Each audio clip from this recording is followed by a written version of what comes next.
Hi, good morning, everyone. I'm Susan Demas, the executive editor here at Lincoln Square, and thanks so much for joining us again.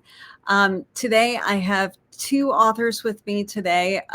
They have written a new book called Rewiring Democracy, and they both co-founded Astrobytes, Science Bytes, and ComSciCon. Nathan Sanders is a data scientist who builds open technology so vulnerable communities can shape public policy. He's led data science teams at Legendary Pictures, Warner Media, Flagship Pioneering, and Harvard Business Publishing. And he is a former Massachusetts Legislative Science Policy Fellow. We also have Bruce Schneier here. He's an internationally renowned security technologist and author who's written over a dozen books, including A Hacker's Mind. And he also is on widely read platforms like Cryptogram and Schneier on Security. He's a fellow at the Berkman Klein Center, a lecturer at Harvard Kennedy School, and he also serves on multiple digital rights boards. He is the chief security architecture at Inrupt. Nathan and Bruce, thank you so much for taking time to be with us today. Thanks for having us. Thank you. So there's been a fair amount of attention about how misinformation and deepfakes are changing the game in politics. And that seems to be, they get the bulk of attention, I would say, just in mainstream media. How concerned should we be about these as threats to democracy? You know, we wrote our book very much being aware of the specific impacts of deepfakes on the information ecosystem and recognizing that as a significant risk, but also feeling like there's been so much attention to that. Mm-hmm. One, we don't necessarily need another book about that subject. Right. And two, there's so many other risks and also opportunities, including opportunities that could lead to positive outcomes for AI. And so we tried to focus our book on that much bigger picture. With respect to risks, the bigger risk that we see, even more so than that contamination of the information ecosystem, is around the concentration of power and wealth that's happening not just in the US, but at a global scale because of how AI is being leveraged today. The fact that we have multiple trillion-dollar companies for the first time in global history being built around this technology of AI signals that concentration of wealth. And we're now seeing that translate to a concentration of power in terms of the lobbying capabilities of those companies, the increased spending on lobbying, and the policy outcomes that are happening in DC as a result of it. You know, we're here today on November 24th. Over the weekend, we had a very significant back and forth tussle questioning whether or not the federal government would even allow US states to regulate AI. Mm-hmm. And that's a question that's being driven by AI companies that are trying to shield themselves from regulation. And we're now seeing that kind of question being driven by the lobbying power associated with this concentration of wealth in AI companies. But we do see positive opportunities as well. We just wrote a piece that came out this weekend in The Guardian calling out 4 different ways around the world that civil society organizations, individual citizens, and even governments are leveraging AI to advance their own capabilities and to make democratic governance work better. And we're excited about that too. Bruce, what are your thoughts? Very much the same. These are real risks. And you're right, they're what makes the news. They're what people are talking about. But it's just one very small piece of the AI story. It is such a transformative technology in so many ways. Mm-hmm. I mean, I think of it as a technology that enhances power. Mm-hmm. So whatever person you imagine in whatever position doing whatever, the technology potentially enhances their power. Mm-hmm. So we write about how this might make legislators more effective, how it might make judges more effective, how it might make citizens more effective. And yes, it'll make propagandists more effective. It'll make authoritarians more effective. It'll do all of that. It's going to be an interesting thing to watch over the years as how these balances of power play out. Mm-hmm. We don't want the entire story to be about deepfakes because that's just a very small part of the story. It's really why we wrote the book so broadly. So in talking about regulation, are we already really behind on that? Because it seems like it seems to me that we are just trying to play catch up here with technology that is evolving extremely quickly, and with companies that are, as you pointed out, trillion-dollar companies already, which is almost incomprehensible. We really are very late, and we're late because we didn't regulate the internet, because we didn't regulate social media. Really, we are living downstream of the harms of our failure to regulate those industries and to allow those companies to become so big and so powerful where they're in a position to control this next technological revolution. We have to figure this out. And this is an issue that is bigger than AI. Technology moves fast, and the companies, of course, don't want to be regulated because that cuts into their profits. We as society really have a responsibility to act not only individually as consumers, but collectively as citizens. And democracy and regulation is how we do that. But we do need to figure out, in general, how to regulate fast-moving tech. And I mean, the places in the US where you get reasonably adaptive systems are the courts, which will look after case, but even that's pretty slow, and the regulatory agencies, which were going great until they're hamstrung by the Supreme Court. And that brings us back to the states. The states are really the place in the US where nimble regulation can happen. And that's why it's so important that states not be prohibited from acting in this technological space. I'd love to follow on to that with one more bit of bad news and also one more bit of good news. The bad news is that we are so behind in the US that we're actually dragging other democracies behind with us. Oh. The EU made the first step globally in terms of large-scale comprehensive AI regulation with the AI Act that they passed last year. Of course, it's not perfect. We have some specific critiques of it in our book, but it's a major step forward, and it represented the kind of first tip of the spear of AI regulation globally. However, the implementation of the EU AI Act is being stalled and challenged by pressure from the US, trying to resist those kinds of controls on largely US AI and big tech companies. And I think that represents a global risk to regulation. But there is some good news here, as Bruce was just highlighting. We are, even if we're not acting at the federal level yet, in the US, we are acting at the state level. And some states have adopted maybe not AI regulations as comprehensive as the EU's AI Act, but taking meaningful steps to constrain the potential harms produced by companies leveraging the technology. And I think it was encouraging that over the weekend, representatives, leaders of a number of states, including Republicans of the same party as the executive, Ron DeSantis in Florida and others, came out opposing the idea of a state-level moratorium because they recognize that there's bipartisan consensus in many cases around resisting corporations creating harm from this technology. I think that suggests that we could get to a better place with our federal politics in the US on this issue. What states are kind of leading the charge at this point? I mean, California is the big dog here, and what California does affects the nation. I mean, they're so big population, and that's where the companies are. So good regulation in California benefits us all. They're really by far ahead. They've passed maybe a dozen specific laws about AI. They've not passed many more. So there's been a lot of contentious debate about how regulation should go, which is what we want in a democracy. Yeah, I would call out that some of California's action on this actually precedes the sort of wave of generative AI that we're probably largely thinking of in this conversation.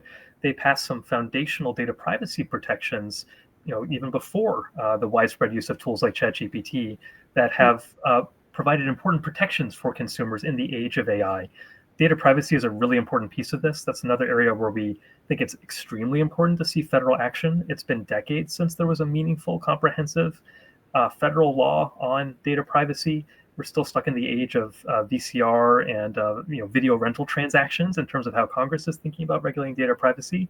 And that's disastrous in an era of AI where companies now have the capabilities in a commodified way to tailor their actions to each of us based on a remarkable amount of data and context. Last week, probably a lot of people saw the photos of at the White House where you had the Crown Prince of Saudi Arabia there, and dinner attended by a who's who of tech giants, Tim Cook, Elon Musk. that kind of underscores the challenge of having meaningful regulation at the federal level, I would think, because you do have such powerful companies at this point, and clearly, they do have sway with this administration. They do, and that is a problem. The money in politics and the extreme wealth and power of these companies is affecting the agenda. I mean, this isn't new, right? Money has dictated the U.S. agenda for decades. I think it's especially damaging here.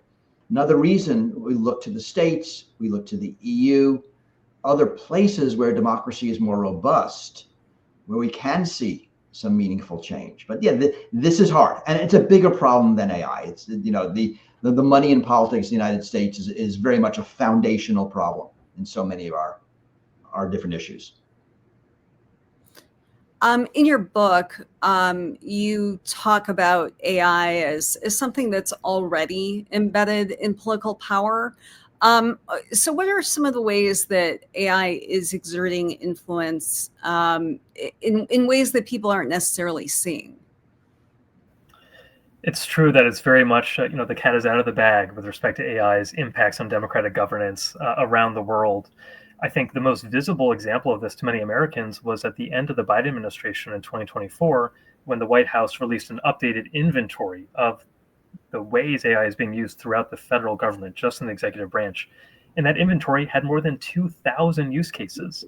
And that was more than a year ago. And since then, the Trump administration has come in and taken a quote unquote AI first policy to government efficiency. So we can anticipate that although there may be less transparency now, that the number of use cases has only grown. And it does show up in subtle ways. If you look at the Biden administration's AI use case inventory, some of them look very familiar. I think one of the agencies was using Grammarly for spelling and grammar checking and email correspondence, right? That's not a surprising use of AI, and it probably seems appropriate to most people. However, some of them are very surprising. And we write about some international examples that maybe point to what may happen in the US as well going forward. One of the most visible places where AI has transformed governance comes from Brazil and in their judiciary.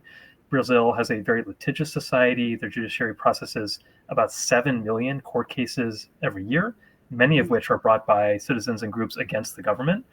It is such a large scale that they spend about 1% of their GDP every year just administering the court system, and they pay out another roughly 1% of their GDP for claims made against the government, cases the government lost.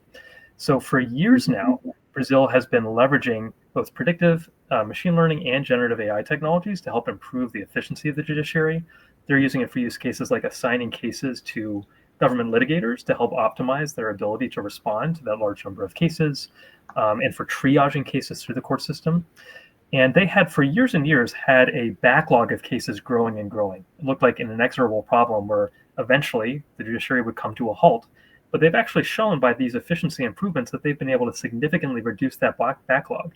They're now making progress in efficiency in processing these cases.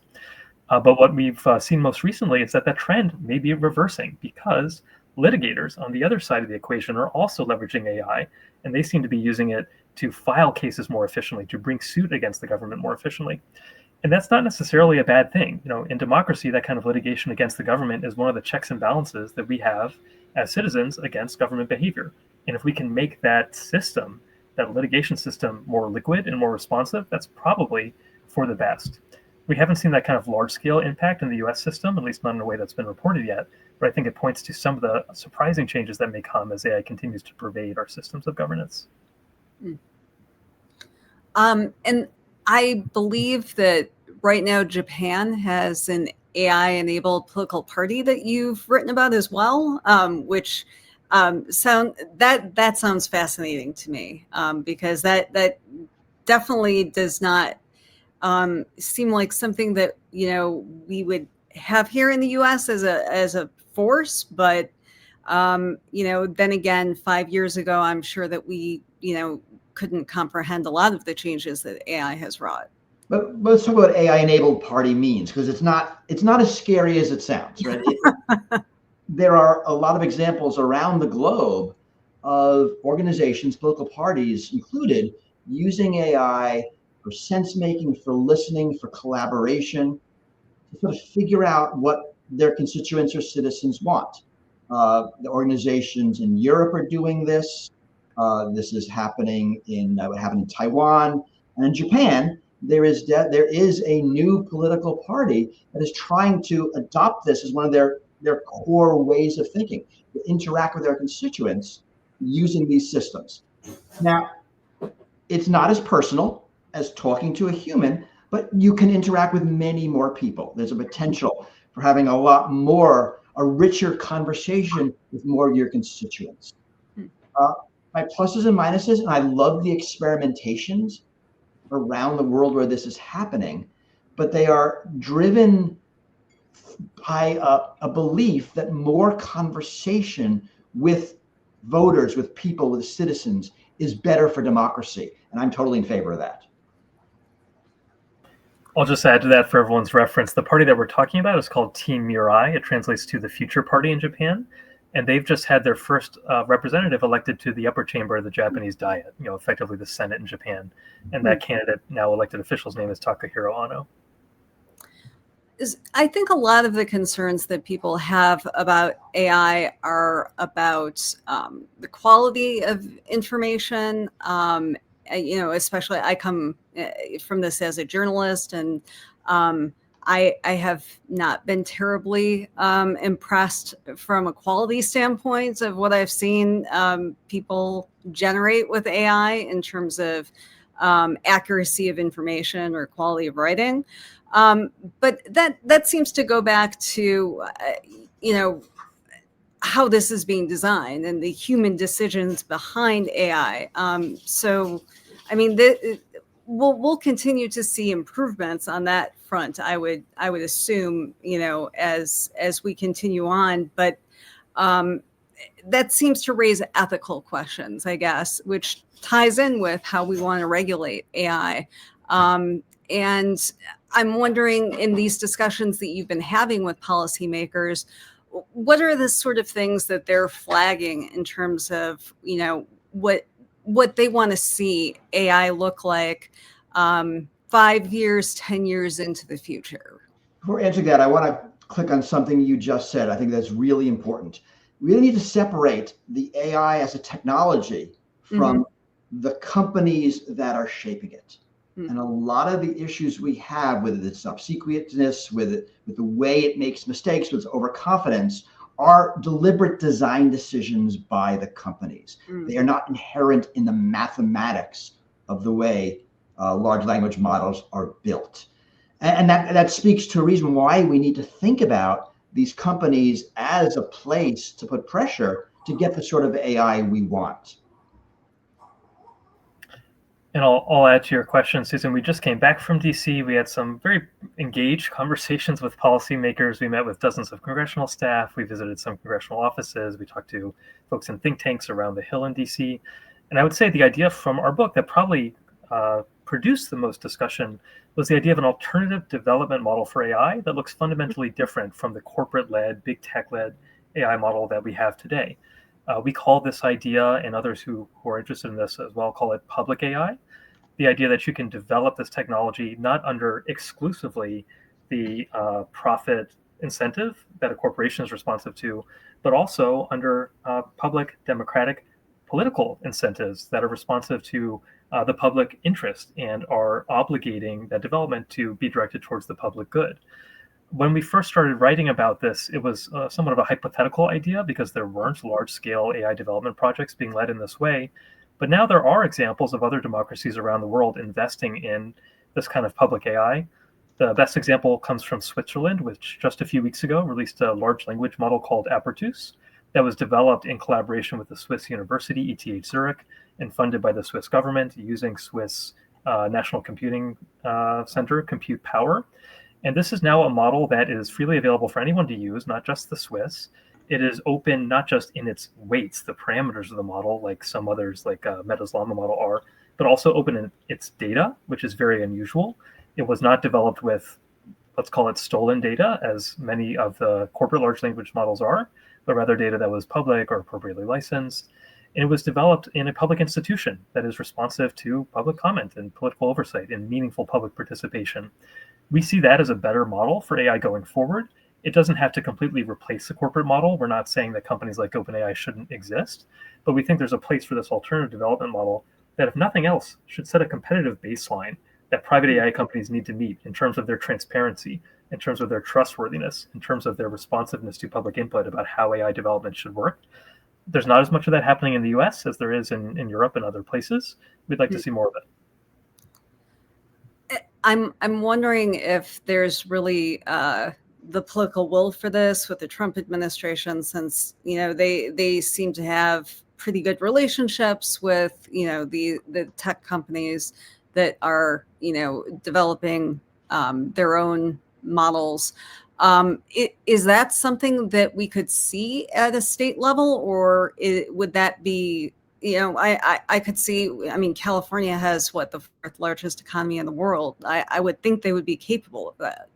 California is way bigger than Switzerland, right? Oddly enough, right? But yes, what we're learning is that the cost to doing this is eminently affordable by many countries, by several states, and that's going to continue to decline. The technology is becoming naturally more democratizing, which we think is a great thing. And I would like to see a complicated ecosystem filled with all sorts of different models, designed in different ways with different values, and that is allow users, companies or individuals, to pick and choose. And I think that's going to be a more interesting system than 5 tech monopolies and get to pick which one. That's really interesting. So what do you see as the future for AI in the next few years here in the US, kind of with the dynamics that you're seeing and the political will as far as regulation goes?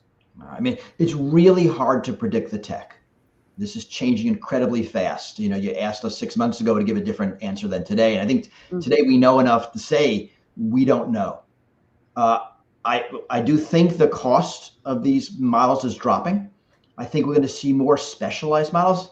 In a lot of ways, you don't want a model that does everything. You want a model that's a good travel agent or a good stockbroker or a good whatever it is you want. And smaller, more specialized models, I think, are going to start taking over. We're seeing AI researchers abandoning the current LLM model in favor of other things. Will they work? Who knows? Will LLMs continue to get better? We don't know. A lot of things we don't know. In terms of regulation, I think you're right. The federal government won't do anything. Hopefully states will continue. And as Nathan said, the EU is really a place to look. They are very much the regulatory superpower on the planet. And they are large enough that the regulations make a difference around the world. So hopefully they will start being a little more forceful. But so many variables on top of variables, it's very hard to know.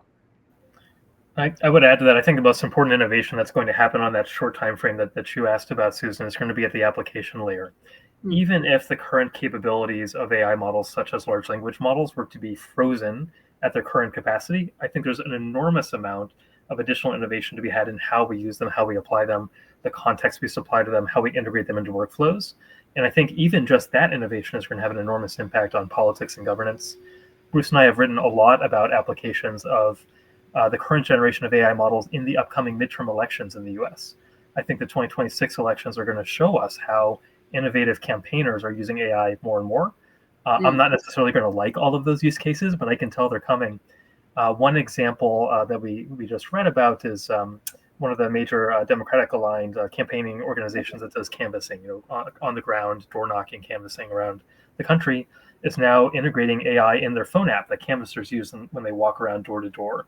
And they're using it so that a canvasser can report back the conversation that they just had when maybe you answered your door and they spoke with you, so they can capture much richer data than they have been able to historically when, at best, that canvasser is just filling out a form saying, they were or not interested in the candidate, come back or don't come back. Now they can capture, directly sentiments from thousands of canvassers and synthesize them. I think that type of capability is going to be really transformative for political campaigning. And again, it can be certainly used in both good and bad ways. So this is worth thinking about. Here's something that's extraordinarily minor. It's a small piece of the way democracy works. Yet it could change dramatically through this technology. And the questions that are hard to answer is, what effect does that have? And what are the downstream effects of that one change? They're very hard to predict because, and it's not just one, we might have 1,000 of those. They're all changing, and they'll all have downstream effects that'll interact with each other. Right. And this, I mean, in some ways, it's both exciting and terrifying, but it's certainly extremely hard to make predictions about 2 years out, 1 year out, let alone 5 years out. I think to the terrifying part of this, as far as the public goes, the biggest concerns, out there are in terms of our privacy and in terms of eliminating people's jobs, because there are certainly a lot of efficiencies we've seen that AI is capable of. And so I'm wondering, in places where they have made much more use of AI in government, has that resulted in, actual human beings being let go? I mean, it seems like that will be an inevitability as far as this technology goes. It's hard to tell. Certainly corporate America is seeing this as a huge advantage, right? AI employees that don't ask for raises or take bathroom breaks. Right. Cory Doctorow points out that the harm comes not when AI can do your job. The harm comes when AI can convince your boss that it can do your job, whether or not it can. So I think we are going to have a lot of harms there. And then there's very complex conversations to have about employment and how a lot of in the United States the benefits of society are tied to our job. Those are bigger than AI. AI will exacerbate a lot of those. These are very hard conversations to have. And I don't know sort of how we're going to, as a society, approach all this. I think we have to somehow.